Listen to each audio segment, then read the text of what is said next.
স্টেটের সমস্ত রকম অপদার্থতাকে বৈধ বলে আমাদের মেনে নিতে হবে নাগরিকদের। এইটা এখন দেখতে পাচ্ছি যে এইটার একটা সূত্রপাত হচ্ছে, মানে হয়েছে আগেই, এটা তার একটা নমুনা। দ্বিতীয়ত দেখতে পাচ্ছি যে পুরুষতান্ত্রিক সমাজ কি মনোভাবে এই সমস্ত লেখাপড়া জানা মানুষ এক একটা উচ্চ পদে বসে আছেন এবং সমাজ এবং স্টেটকে নিয়ন্ত্রণ করছেন, তাদের মনোভাবের মানে ভেতরের মানুষটা কি মনে করে সেইটা বেরিয়ে আসছে এই মন্তব্য থেকে। মানে ধিক্কার জানাবার কোনো ভাষা নেই। এবং আমি আরেকটা কথা বলতে চাই যে এদের এই যে মানসিকতা, এই মানসিকতার জায়গা থেকে এরা যে মেয়েদের কি চোখে দেখেন, আসলে তারা মনে করেন মেয়েরা ধর্ষণ যোগ্য।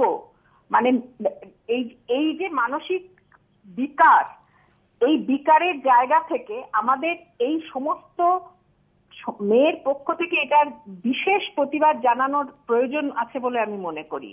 কারণ এই কথাটা একজন রামশ্যাম যদুমধু বলেননি, যিনি বলেছেন তিনি সমাজের এবং স্টেটের একেবারে মাথায় বসে আছেন। এবং এদের এই মানসিকতা নিচু তলায় কিভাবে যে কি বলবো পার্কোলেট করে সেইটে এরা মানে বুঝতেই পারেন না। হ্যাঁ, এবং কারণ এদের মনের মধ্যে কোথাও আছে যে বেটিং আর ধর্ষণ দুটোই কি বলবো বেআইনি কাজ, এবং এই দুটোকেই আমাদের মানতে হবে। কারণ এরা নিজেরাই বেটিংটা করেন এবং এদের মতো মানসিকতার লোকেরাই ধর্ষণ করে। এই দুটো কাজই এরা করেন বলে এরা এটাকে আমাদের মানিয়ে নেবার মানে পরামর্শ দিচ্ছেন। এটা একটা ভয়ঙ্কর সূচনা।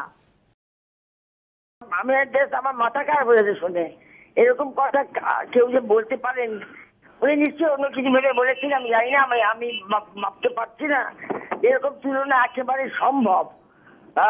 আমি নিশ্চয়ই মনে করি না যে উনি মনে করেন যে ধর্ষণ উপভোগ্য জিনিস। ওরা তো নিশ্চয়ই সন্তান আছে, মেয়ে আছে, স্ত্রী আছে, মা আছে, তাদের কেমন ধর্ষণ উপভোগ করতে কেমন লাগবে তা নিশ্চয়ই মনে হতে পারে।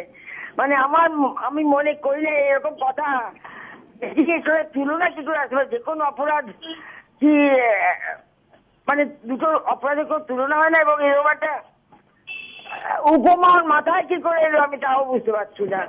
মানে আমি বুঝতে পারছি না, আমার খুব কনফিউজ লাগছে। আমি বিশ্বাস করতে পারছি না সত্যি এটাই বলেছেন, হয়তো অন্য কিছু বলতে চেয়েছিলেন। প্রচন্ড আপত্তি রয়েছে প্রথমত সিবিআই কর্তার মধ্যে একটা অবস্থানের জায়গা থেকে। আমি একজন নারী আন্দোলনের কর্মী হিসাবে বলবো যে ওনার তুলনা হিসাবে কি এইটা ছাড়া আর কিছু মাথায় এলো না।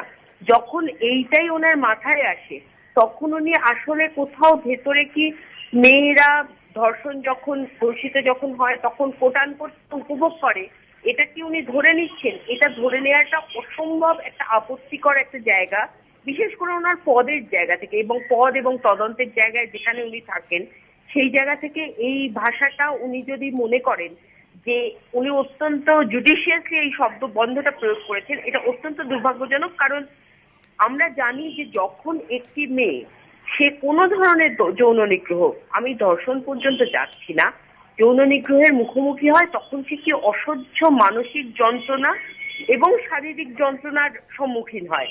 সুতরাং তার মানে তিনি বলছেন যে সেই যন্ত্রণাটাকে তুমি উপভোগ করো। আমার আপত্তি উপভোগ শব্দবন্ধটার ব্যবহারে, এই বিশেষ শব্দটার প্রয়োগে। কারণ এর আগে আমরা দেখেছি হুমায়ুন কবিরও কিন্তু খরজুলার সম্পর্কে বলেছিলেন শি এনজয়েড ইট, মানে একটি রেপের ক্ষেত্রে তিনি বলছেন। ফলে পুলিশ এবং সিবিআই এর যদি পুরুষ কর্তাদের মধ্যে যদি এই ভাবনাটা লুকিয়ে থাকে যে মেয়েরা যদি আটকাতে না পারে তাহলে তাদের সেটা উপভোগ করা উচিত, তাহলে এটা একটা অত্যন্ত বিপজ্জনক প্রবণতা। এবং আমি আশা করি যে ওনার নিকট আত্মীয় যারা আছেন তারাও ওনাকে এই কথাটায় আপত্তি করবেন, কারণ তিনি সেই কথাটা তাদের কারোর প্রতি পরামর্শ দিচ্ছেন এইটা যেন ভেবে দেখেন। আমার আর কিছুই বলার নেই যে তাদের নিকটাত্মীয়দের কি তিনি এই পরামর্শটা দেবেন।